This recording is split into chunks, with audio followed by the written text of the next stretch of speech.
Existen básicamente dos razones por las cuales tenemos que hablar de esto.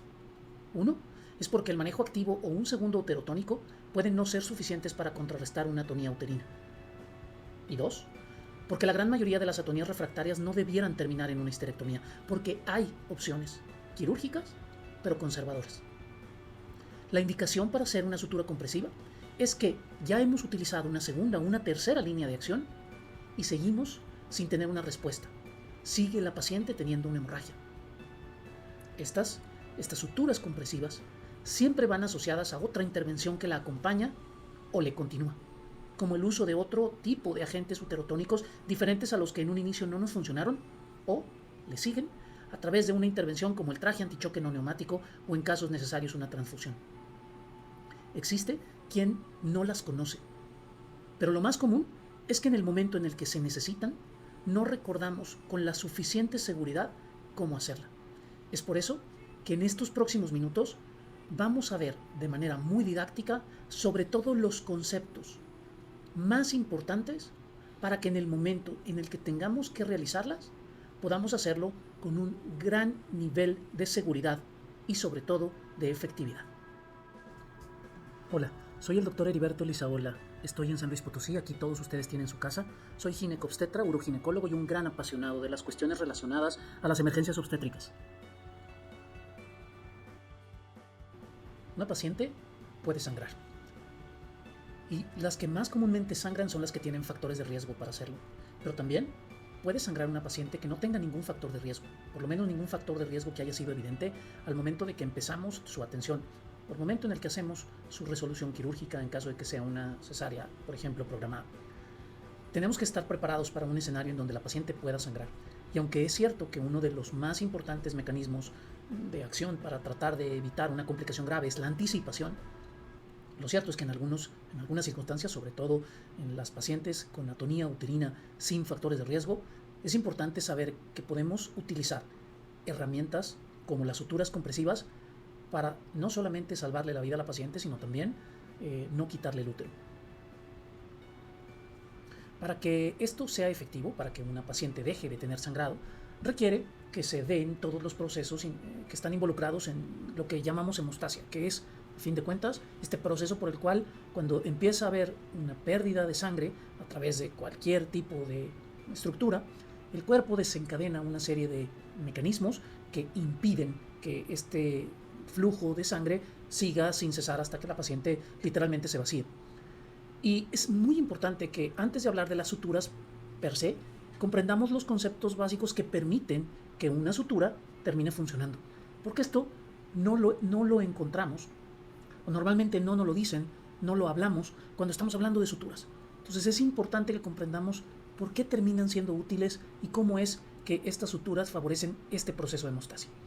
Cuando hay una herida en el cuerpo, cuando hay algo que está sangrando, incluida la zona del útero, en una atonía uterina, los primeros pasos que el cuerpo trata de generar para tratar de contener el problema es una cosa que se llama vasoconstricción refleja. La vasoconstricción refleja no es otra cosa más que tratar de hacer una disminución del calibre del vaso sanguíneo, y esto con el propósito fundamental de disminuir la cantidad de flujo que por ese capilar, por esa arteria, por esa vena termina pasando. Es decir, para que una paciente deje de sangrar requiere de la activación de una serie de mecanismos que todas parten por el daño a nivel de la capa interna de las estructuras sanguíneas. Cuando esto pasa, entonces existe una activación de la glicoproteína GP1B que se presenta al activarse con el colágeno que está presente en las capas por debajo del endotelio. Esto, en conjunción con muchos otros complejos de coagulación, como el complejo de von Willebrand, termina generando que se desencadenen una serie de pasos que requieren cofactores, que requieren sustancias específicas y que van, a fin de cuentas, a hacer que empiece a depositarse una sustancia muy importante que se llama fibrinógeno.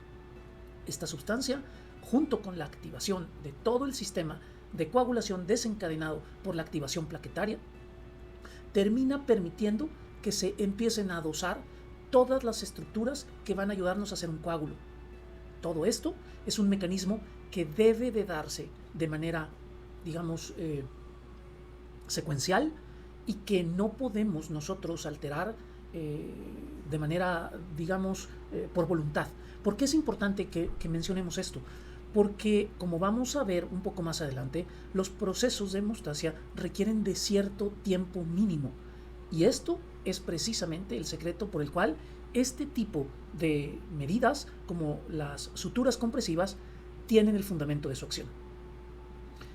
El objetivo es, por decirlo con todas sus letras, el mantenimiento suficiente de este estado de hipoperfusión transitoria que permite el proceso de hemostasia. Esto es lo que hacen las suturas compresivas. Disminuyen la cantidad de flujo, disminuyen la cantidad de presión que hay sobre una superficie que está empezando a echar a andar estos mecanismos de coagulación que ahora hemos mencionado. Imaginemos como una pared que debe de construirse en un boquete que sea abierto. Entonces, como cualquier tipo de pared, pues requiere de un tipo de material que se encargue de brindar los componentes que vayan sumándose entre sí, y los 6 componentes que se requieren para que se dé esto son: 1, las plaquetas; 2, los factores de coagulación. Es momento de que revisemos la vía intrínseca y extrínseca de la coagulación. No se crean, esto es algo que seguramente en su momento lo estudiaron, pero nuestros maestros no estaban enfocados, la gran mayoría, en tratar de que comprendiéramos los conceptos. A ellos les daba, era suficiente con que supiéramos que el factor 12 iba a pasar al 12 activado y cuál era la razón que permitía eso, más allá de que nos permitieran decirnos, por ejemplo, cuál es el tipo de estudio de laboratorio que nos permita evaluar la vía intrínseca o cuál la vía extrínseca, porque ustedes piden exámenes de laboratorio que van a evaluar alguna de esas vías, y ahorita lo vamos a ver. El tercer componente, y vamos a hablar aquí de el 3A y el 3B, es el fibrinógeno. Como ya les dije, es una sustancia vital que, si no tiene la capacidad de poderse aglutinar, es un coágulo que no es útil. Y el 3B es la fibrina. Es este cambio de fibrinógeno a fibrina lo que hace a un coágulo que sea estable, pero para eso se requiere tiempo. En las primeras etapas también se requieren, entre otras cosas, estos 3 componentes adicionales: calcio, fosfolípidos, que están normalmente en la membrana, pero también vitamina K. ¿Por qué hago énfasis en todo esto? Bueno, porque a veces queremos que una paciente responda a una sutura compresiva y resulta que la paciente lo que está teniendo es un sangrado por una coagulopatía dilucional, porque ha perdido tanta sangre que ya no tiene suficientes de algunos de estos 6 componentes, y es importante que nosotros lo repasemos desde un inicio. Les decía que la vía de la coagulación puede evaluar las 2 vías, la vía intrínseca y la vía extrínseca, y el TPT es el encargado de evaluar sobre todo la vía, voy a regresar un poquito a la diapositiva, la vía intrínseca, y el TP nos evalúa la vía extrínseca. Esto es un documento que ustedes pueden encontrar prácticamente en muchos libros de texto, que son los valores normales en las pruebas de coagulación. Pero hay algo que normalmente al clínico no nos enseñan, o por lo menos no nos hacen suficiente énfasis, y es una cosa que se llama tiempo de sangrado. Ya casi no se utiliza el tiempo de sangrado, pero quiero quisiera que comprendiéramos cuál es la importancia de comprender el concepto atrás del tiempo de sangrado. El tiempo de sangrado, yo tiendo a utilizar muchas modalidades pedagógicas que les permitan asociar algunos conceptos para que no se les olviden. Este es el signo como del infinito, y a veces cuando estamos teniendo un momento de estrés, de sangrado, 1 minuto se nos hace una eternidad. Regresando al punto, prácticamente no debe de haber una paciente sin trastorno de coagulación que tenga un tiempo de sangrado mayor a 8 minutos. ¿Qué significa eso? Que básicamente la gran mayoría de las heridas en el cuerpo, si nosotros aplicamos compresión en esa zona por un lapso de 8 minutos, vamos a poder contener el sangrado por la formación de todo esto que hemos visto en los primeros minutos de una manera muy eficiente. Y esto es algo que normalmente no hacemos. Cuando empezamos a ver un sangrado, normalmente tendemos a dar puntos y a pinzar, y muchas veces nosotros mismos terminamos lesionando. Si nosotros somos capaces de comprender este concepto, tomamos una compresa, presionamos de manera firme y consistente por 8 minutos esta zona, lo más probable es que se sorprendan en su siguiente evento, porque van a ver que muchísimo de ese sangrado se pudo contener solamente con esta sencilla medida.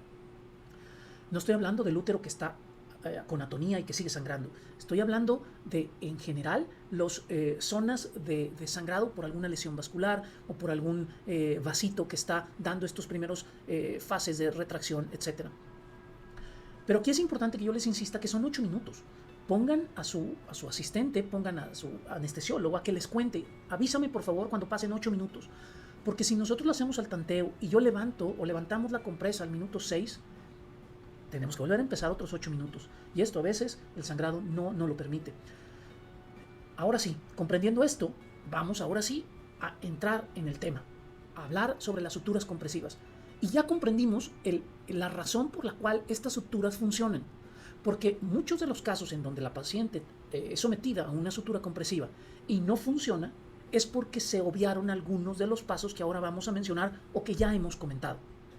Entonces, por eso era muy importante que nos tomáramos unos minutos para hablar de los fundamentos. Y estas son las 4 suturas que vamos a revisar en este día. Vamos a hablar sobre la sutura de V-Lynch, que es la más compleja de todas. Si son capaces de hacer una sutura de V-Lynch, van a poder hacer cualquiera de las otras. Estas son las más conocidas, las más útiles, pero hay muchas otras variantes. Pero estas son las básicas que todo ginecobstetra debe de conocer. Empezamos entonces por la sutura de V-Lynch. La sutura de V-Lynch fue descrita por el doctor V-Lynch. El doctor V-Lynch publicó su serie de 5 casos en 1997. Y cualquiera que tenga una foto con el doctor V-Lynch, con Sir Christopher V-Lynch, haría mal en no presumirla. Por eso yo cumplo con el propósito. La sutura de V-Lynch es una técnica de sutura compresiva que requiere ciertos criterios para poderse aplicar o que debemos de tener en cuenta. Uno, el más importante, es que se realiza en una paciente en donde ya se le hizo una histerotomía, es decir, tiene el útero abierto.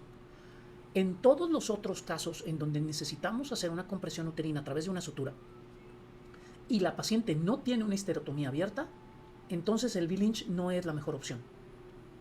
Entonces, el primer requisito es que la paciente tenga una histerotomía abierta.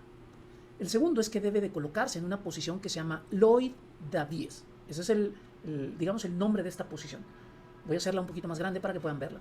Básicamente es una posición en donde del lado izquierdo de su pantalla tienen los pies de la paciente, del lado derecho está la cabeza de la paciente. Si se fijan, tiene cierta inclinación, superior para las piernas e inferior para la parte, digamos, del abdomen y del tórax.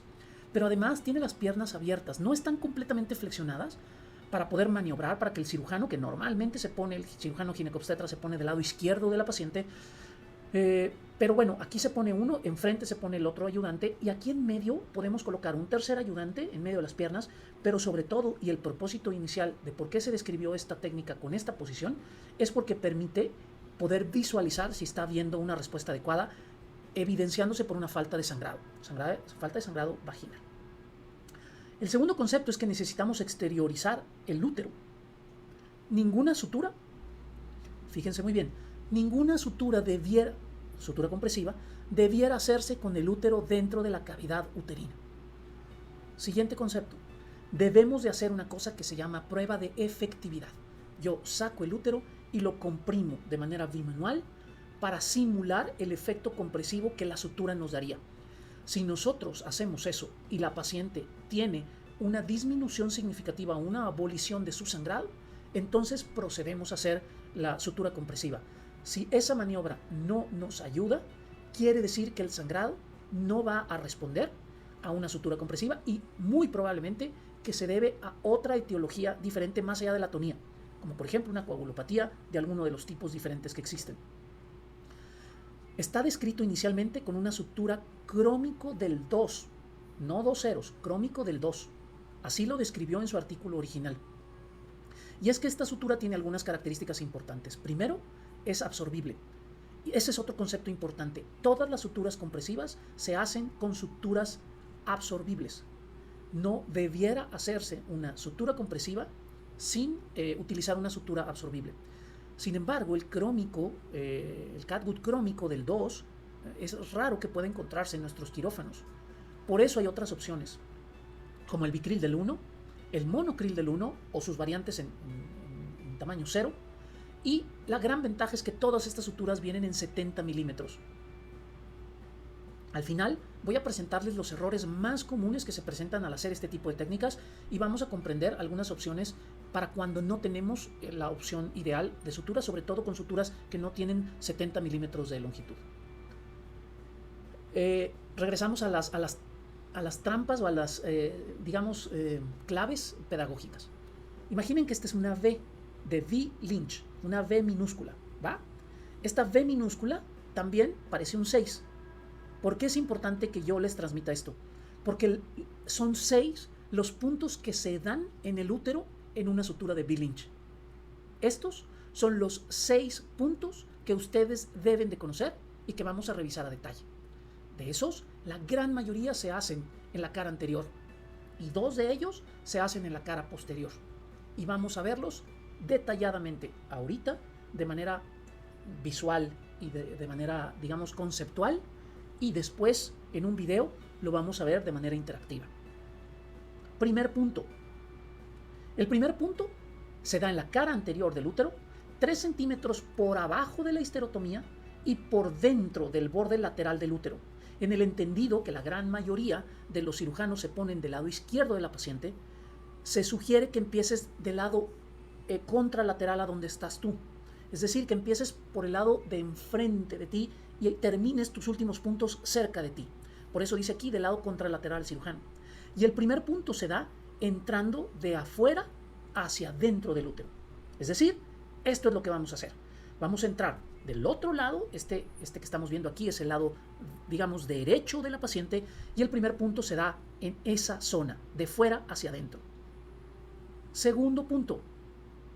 El segundo punto, que también es en la cara anterior del útero, se da con dirección de dentro de la cavidad uterina hacia afuera.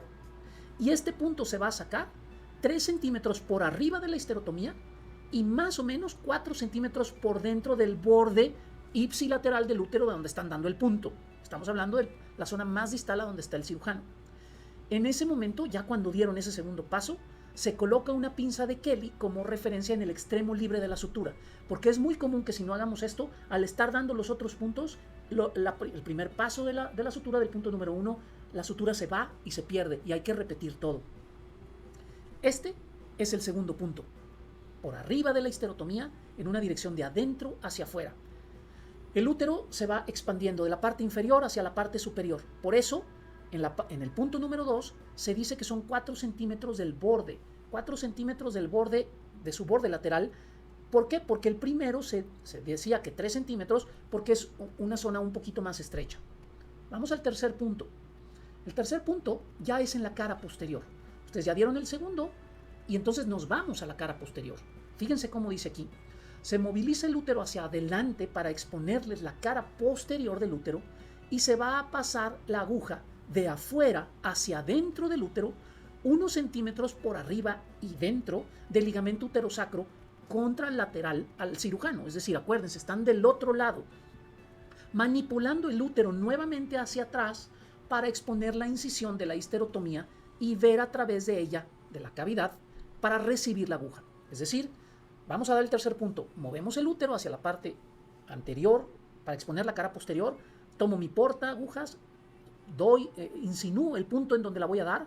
Mi ayudante me regresa el útero hacia la cara posterior para ver la cara anterior. Y entonces yo termino de dar el punto y estoy viendo directamente cómo sale la aguja a través de la cara posterior del útero y recibo mi sutura en esa parte. Esta es el punto número 3. Esta es la cara anterior y estoy viendo cómo el punto número 3 está saliendo. Esta es la vista posterior del punto número 3. Ahora vamos con el punto número 4. El punto número 4, que también es en la cara posterior del útero, se da de la siguiente manera. Con el útero aún flexionado hacia atrás para ver la cavidad de la histerotomía, toman su porta, cambian la dirección de su aguja e insinúan la punta de la aguja por dentro del útero para insinuarla y ponerla justo en contacto con la pared posterior del útero.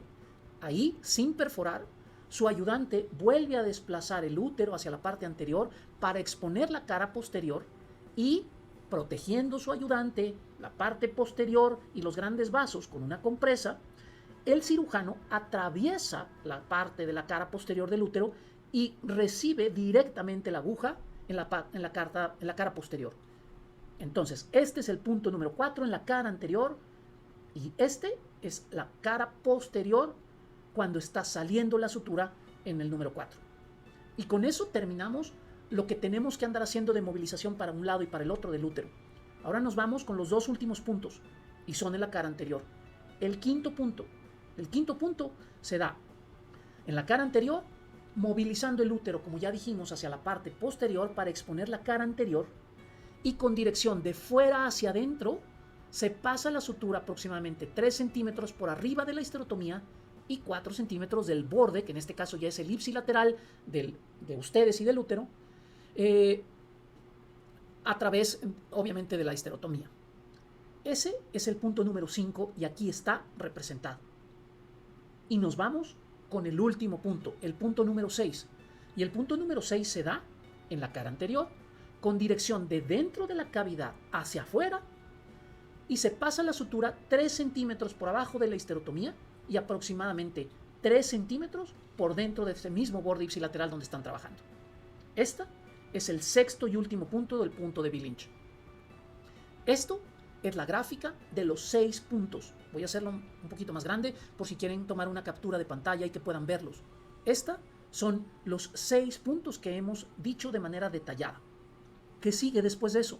Bueno, pues después de eso lo que sigue es que van a tomar los dos extremos, cortan la aguja, ponen una pinza, puede ser una Kelly y puede ser su portaagujas o 2 Kellys, pero tomen las suturas con pinzas para poder hacer una fuerza suficiente, y con ayuda del ayudante van a hacer la mayor compresión posible para hacer el útero lo más bolita y chiquito posible, para entonces proceder a hacer un nudo lo más apretado posible. Al final les decía, vamos a ver cuáles son los errores más comunes en la ejecución de estas maniobras. Ya que hicimos esto, ¿qué paso sigue? Vamos a corroborar que efectivamente haya una ausencia de sangrado transvaginal. Si nosotros cumplimos con todos estos pasos, muy probablemente esta sutura no solamente le va a salvar la vida a la paciente, sino que también le va a salvar su útero. Ahora sí, la gran mayoría de las intervenciones académicas o los procesos de aprendizaje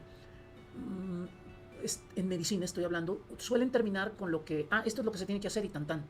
Y no nos tomamos el tiempo suficiente para analizar en dónde se están haciendo las cosas mal o dónde nos podemos equivocar. Por eso es importante que todas nuestras actividades académicas estén enfocadas a terminar siempre con este tipo de evaluación, porque es de lo que más aprendemos. ¿Cuáles son los 7 errores más comunes en esta ejecución y sobre todo la manera de evitarlos? Primero, el primer error es que no se realiza de manera oportuna. Cuando nosotros queremos hacer una intervención como esta en una paciente que ya tiene una coagulopatía dilucional, en una paciente que ya está chocada y que ya está muy grave, pues podemos echarle la culpa que esto no funciona cuando realmente lo hicimos a destiempo. El segundo error más común es que no se realiza una prueba de efectividad. El cirujano, por la premura del tiempo, rápido hace las cosas y termina hasta el final dándose cuenta que el sangrado no está viniendo de ahí, sino que está viniendo quizá de vagina o de alguna otra estructura que no es susceptible de ser mejorada por los procesos por los cuales se utiliza las suturas compresivas. Tercero, el realizar una compresión insuficiente. Si ustedes anudan y no anudan lo suficientemente apretada ese útero, entonces no va a funcionar. Y es importantísimo la ayuda del ayudante, porque a veces nosotros vemos como una cara anterior que está como suficientemente apretada, pero la cara posterior no. Y esto fue porque no se hizo la tracción suficiente en cada uno de estos puntos. Cuarto error más común, utilizar material incorrecto. Si nosotros utilizamos material incorrecto, por ejemplo, una sutura compresiva, podemos tener el problema de que después tenemos que entrar a una cirugía para retirar esa sutura, porque si no, al momento de que el útero involuciona, corre el riesgo de que una asa intestinal pueda generar una obstrucción intestinal. Sin embargo, hay casos en donde en ciertos contextos es necesario hacer esta medida, pero no se tiene una sutura absorbible. Les voy a presentar el caso de un colega que amablemente me hizo favor de proporcionarme una fotografía de una laparotomía de segunda mirada que se hizo porque en su momento se requería conservar el útero, pero no se tenía una sutura a la mano, una sutura absorbible. Cuando se hizo esta laparotomía de segunda mirada, se vio que la sutura estaba literalmente adosada sobre el útero. Es decir, era pues imposible que una asa se metiera. Esto no quiere decir que sea seguro hacerlo así, ni tampoco quiere decir que todos los casos pasen así. Pero lo que quiero transmitirles es que hay que tener bien claro cuál es el propósito, y si ese propósito está fundamentado, pues entonces se vale hacer estas intervenciones que, repito, salvaron el útero y la vida de la paciente. Quinto error, desgarros uterinos. Y este es quizá de los más peligrosos. ¿Por qué se desgarra un útero de una paciente que le están haciendo una sutura compresiva de Billinch? Bueno, puede ser un desgarro anterior y puede ser un desgarro en la pared posterior. En la pared anterior, la causa del desgarro es que se dio puntos muy cerca de la histerotomía. No se respetó estos 3 centímetros que decíamos abajo y arriba de la histerotomía. Pero también hay desgarros en la parte posterior. Y en la parte posterior, ¿recuerdan el punto 3 y el punto 4? Es muy tentador, por ahorrarnos tiempo, el querer dar en un solo paso esos dos puntos. Es decir, entro y salgo en el mismo punto. Y esto no se recomienda. ¿Por qué? Porque deja muy poquito espacio entre uno y otro, punto número 1. Y 2, normalmente cuando hacemos eso, pudiéramos no pasar toda la capa del útero, sino quedarnos de manera muy superficial. Para evitar esto, es importante que cada uno de los puntos lo hagamos de manera separada. Sexto, no alcanzar a anudar la sutura, porque la sutura está muy corta. Si tenemos una sutura de 70 milímetros, la razón muy probablemente es que ese útero no está bien comprimido por el ayudante. Pero también puede pasar que tengamos un volumen uterino tan grande que ni siquiera los 70 milímetros sean suficientes. O puede pasar, que es lo más común, que no tengamos una sutura tan grande. Me refiero en nuestros lugares de trabajo. ¿Qué es lo que se hace? Bueno, pues lo único que tienen que hacer es tomar 2 suturas del uno, por ejemplo del Vicryl que tengan ahí, y anudarlas para que se haga una sutura muy larga. Ese nudo que deben de asegurarse de que quede muy firme, seguramente va a costar un poco de trabajo al pasarlo a través de la pared uterina, pero no pasa nada y pueden hacerlo de manera segura. 7. Punciones intestinales o a grandes vasos. La razón de esto es porque en los puntos de la pared anterior, normalmente pasa ahí, se dieron pasos sin movilizar el útero, error número 1, y 2, que no se desplaza y protege el intestino o los grandes vasos con una compresa. Esto es labor del ayudante y es facilitado por este movimiento anterior y posterior del útero en esta manipulación. Hay que hacernos las cosas fáciles. Si nosotros no sabemos o no nos sentimos cómodos o seguros haciendo una sutura de Billinch, pues entonces hay que hacer alguna de las otras suturas. O si nosotros no tenemos una histerotomía abierta, pues no vayamos a abrir una histerotomía o a reabrir una histerotomía si podemos hacer alguna de las suturas compresivas que no requieren la realización de ciertos pasos a través de la cavidad uterina. Y hay opciones. Por ejemplo, las opciones en una paciente que tiene una hemorragia por atonía postparto, no postcesárea, son estas. Y vamos a ir hablando de la de mayor complejidad a la de menor complejidad. La que sigue es una sutura descrita por el doctor Pereira. Es una sutura que básicamente comprende 5 pases de sutura con 5 suturas diferentes, 2 de ellas longitudinales y 3 de ellas horizontales, haciendo como una especie de cobertura a través de la cara anterior y posterior del útero para, una vez que los anudamos, comprimir de manera concéntrica el útero y dar paso a todos los mecanismos que ya vimos en un inicio. Esta es, digamos, la publicación original del doctor Pereira y su grupo cuando la describieron.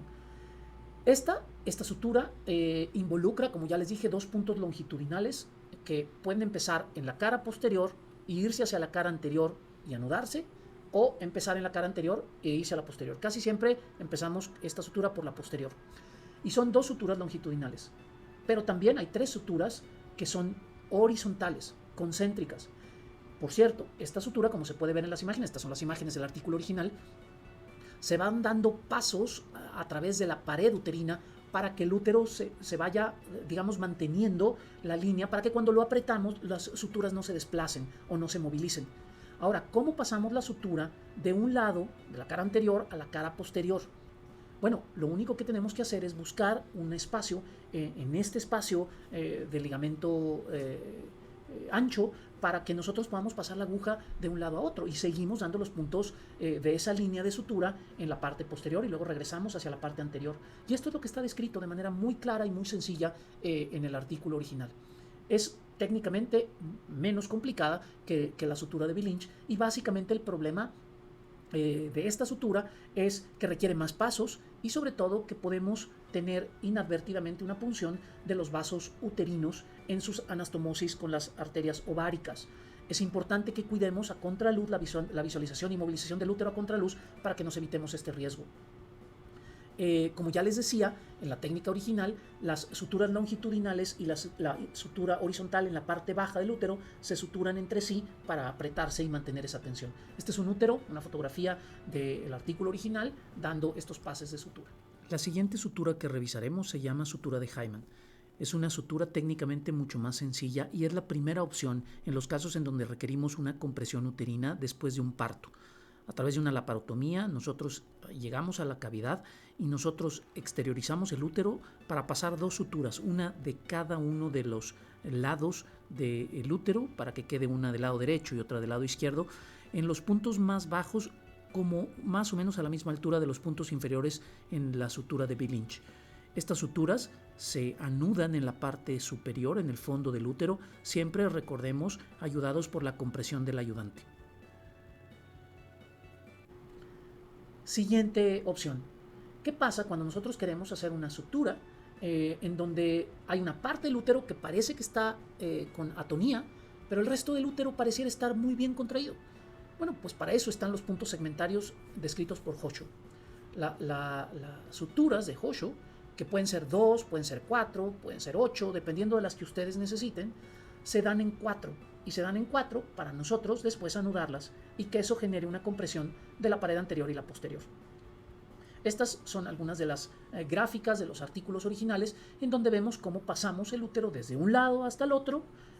Hay muchas modalidades. Hay quien, por ejemplo, pasa solamente un punto de Hosho anterior y otro en la cara posterior. Hay quien pasa desde la pared anterior hasta la posterior y luego se regresa. La verdad es que pueden hacerlo como ustedes lo consideren necesario dependiendo del segmento que está afectado. Casi siempre los puntos de Hosho se hacen como independientes en la pared anterior y en la pared posterior, pero pueden hacerlos en un solo paso. Y bueno, insisto, esta es como, digamos, las descripciones originales. Algo que quiero que ustedes pues comprendan de manera como muy conceptual es que esto también puede hacerse en otras zonas uterinas, como por ejemplo en los casos en donde tienen sangrado en la zona del segmento por una placenta previa. Pues bueno, ahí ya una vez que desplazaron en la vejiga pueden hacer en la pared anterior esto, y esto pues obviamente no se hace en la pared posterior en un solo paso, porque pues obviamente pueden lesionar las estructuras que están ahí en esa zona, pero se los pongo para que comprendan el concepto. El otro concepto también que considero que es importante que ustedes conozcan y que normalmente no se dice en los adiestramientos es esto. Miren, fíjense cómo aquí hay un punto, digamos, en cuadro, ¿no?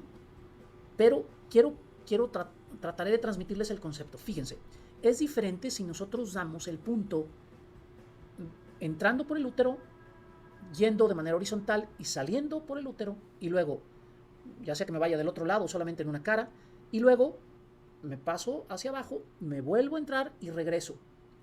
Esa es una manera de hacerlo. Ahí les va otra.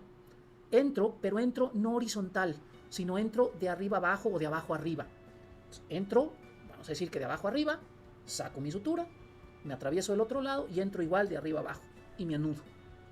Fíjense muy bien el concepto. En este segundo paso que les acabo de decir, de arriba abajo, de abajo arriba, cuando yo anude, voy a anudar mis suturas, pero mis suturas van a hacer una constricción así.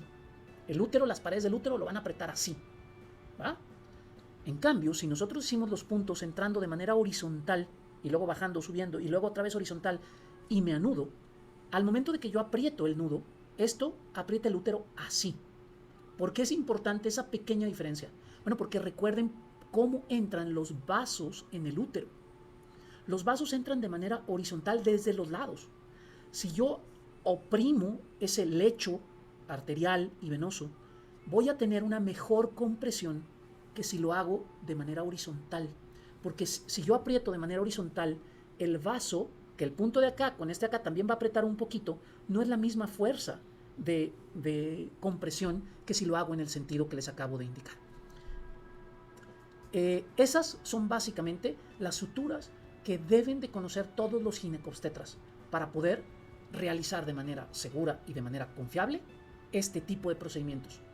Ahora vamos a ver de manera interactiva esto que ya revisamos en conceptos de una manera muy rápida y muy práctica. Entonces, recordemos el concepto primario. El útero deja de sangrar gracias al proceso de hemostasia permitida por la disminución transitoria y parcial del flujo sanguíneo generado por la contracción uterina. Otra vez, ¿cuál es el concepto primario que permite el funcionamiento de las suturas compresivas? Bueno, pues que el útero deja de sangrar gracias al proceso de hemostasia que se permite por la disminución transitoria y parcial del flujo sanguíneo generado por la contracción uterina que se da motivada justamente por esta compresión a través de las suturas. Es decir, el proceso de hemostasia lo permite la disminución transitoria del flujo, en este caso, no por la contracción uterina, sino por efecto de las suturas compresivas. Vamos aquí a revisar el más complejo de los procedimientos, que es el de Billings. Recordemos que empezamos del lado contralateral al que estamos, en este caso el ejemplo, el cirujano está del lado izquierdo, dando primero los puntos de la pared anterior, después yendo hacia la pared posterior y después regresando a la pared anterior. El primer punto se da 3 centímetros por abajo de la histerotomía, el segundo en la cara anterior 3 centímetros por arriba, luego desplazamos el útero hacia la parte anterior para que veamos la pared posterior y justo por encima del ligamento uterosacro damos el tercer punto de atrás hacia adelante, de afuera hacia adentro. Salgo ese tercer punto, lo veo a través de la histerotomía y luego vuelvo a regresar a la pared posterior en el punto número 4, igual, casi por encima del ligamento uterosacro. Luego desplazo mi sutura hacia por el fondo del útero, hacia la parte anterior de la cara anterior y doy mis dos últimos puntos. En la pared anterior, el punto número 5 y el punto número 6, cada uno de ellos 3 centímetros por fuera, por arriba y por abajo de la histerotomía. Entonces, estas son las 4 suturas compresivas básicas que todo ginecobstetra debe de conocer. Cada una de ellas tiene sus indicaciones precisas y sus situaciones ideales. Es por eso que es importante que las conozcamos y que podamos aplicarlas cuando sea necesario. Soy el Dr. Heriberto Lizaola. Estos son mis datos de contacto y las redes sociales en donde podemos tener interacción. Espero que esta información sea útil para ustedes y me pongo a su disposición por si requieren alguna información complementaria. Muchas gracias.